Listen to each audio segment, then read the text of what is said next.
அஸ்ஸலாமு அலைக்கும். இன்னைக்கு ராபியா குக்கிங்கில் என்ன செஞ்சுருக்கோம் அப்படின்னு பார்த்தீங்கன்னா, ரொம்ப சிம்பிளாக ஈஸியாக ஒரு சாப்பாடு தாங்க செஞ்சுருக்கேன்.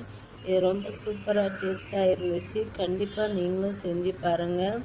இப்போ இது நம்ம எப்படி செய்கிறது அப்படி சொல்லிட்டு பார்க்கலாம் வாங்க. இப்போ இது எப்படி செய்யுதுன்னு பார்த்தரலாம். நான் வந்து ஒரு பாத்திரம் வச்சுருக்கேன். இதில் கொஞ்சம் எண்ணெய் ஊற்றிக்கிறேன். இப்போ இது எண்ணெய் காஞ்சதுக்கு அப்புறம் இதுல கொஞ்சம் வெந்தயம் சேர்த்துக்கிறேன். ஒரு அரை ஸ்பூன் வெந்தயம், ஒரு அரை ஸ்பூன் ஜீரகம். இப்போ ரெண்டு நல்லா பொரியட்டும். பொரிஞ்சதுக்கு அப்புறம் இதுல ஒரு 2 துண்டு பட்டை, அடுத்து ஒரு 4 கிராம்பு போட்டுக்கிறேன். அடுத்து ஒரு 3 ஏலக்காய் போட்டுக்கிறேன். அடுத்து ஒரு சின்னதாக ஒரு ஜாவித்திரி போட்டுக்கிறேன்.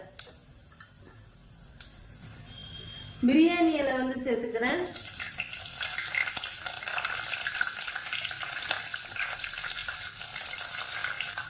அடுத்து இதுல 1 ஸ்பூன் இஞ்சி பூண்டு பேஸ்ட்,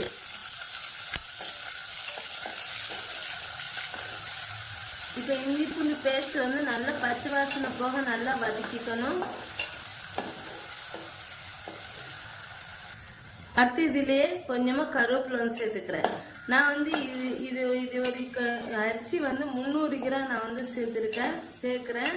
அதுக்குண்டான அளவுகள் தான் இது.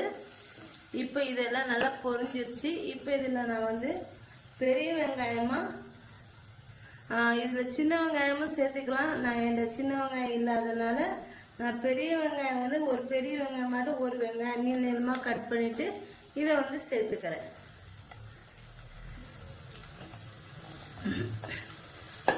சேர்த்துட்டு இந்த வெங்காயத்தையும் நல்லா வதக்கிக்கணும். இப்போ பாருங்க, இதில் வெங்காயம் ரொம்ப வதங்க வேண்டாம். இந்த அளவுக்கு 1/4 பதம் வதங்கினா போதும்.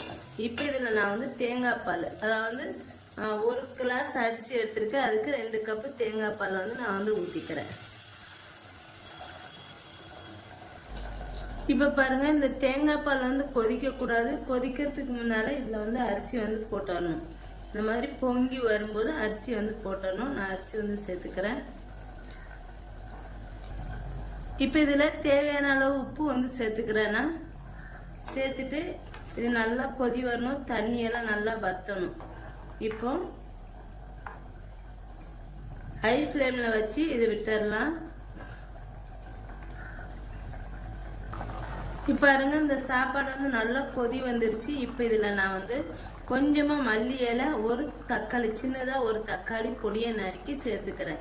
இதை இப்போ தான் சேர்க்கணும். அதனால நான் இந்த மாதிரி சேர்த்துருக்கேன். நீங்களும் இந்த மாதிரி செய்யும்போது முதல்ல சேர்க்காதீங்க. இந்த மாதிரி பாதி கொதி வந்ததுக்கப்புறம் அப்போ ஒரு தக்காளி சின்னதாக நறுக்கி போட்டுக்கோங்க. கொஞ்சம் மல்லி இலை சேர்த்துக்கோங்க. புதினா எல்லாம் வேண்டாம். சேர்த்துட்டு ஒருக்கா இப்படி கிளறி விட்டுக்கணும்.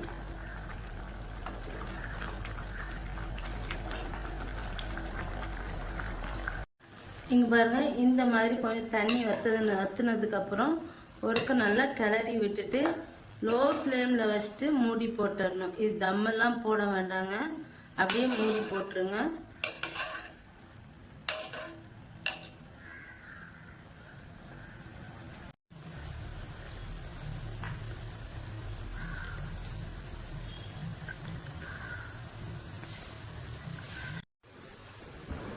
இங்கே பாருங்க, சூப்பரான சாதம் ரெடி ஆயிடுச்சு. இது சூப்பராக நல்லா இருந்துச்சு. இது பிள்ளைங்களுக்கு நீங்கள் லஞ்ச் பாக்ஸாகவும் செஞ்சு கொடுக்கலாம். ரொம்ப ஈஸியாக சட்டுன்னு செஞ்சிடலாம். இதுக்கு நான் ஒரு தயிர் பச்சடியும் மட்டன் மிளகு கறியும் தாங்க வச்சுருக்கேன். ரொம்ப நல்லா இருந்துச்சு. கண்டிப்பாக நீங்களும் ட்ரை பண்ணி பார்த்துட்டு எப்படி இருக்குன்னு சொல்லுங்கள். என்னோட இந்த வீடியோ உங்களுக்கு பிடிச்சதா லைக் அண்ட் கமெண்ட் ஷேர் பண்ணிக்கோங்க.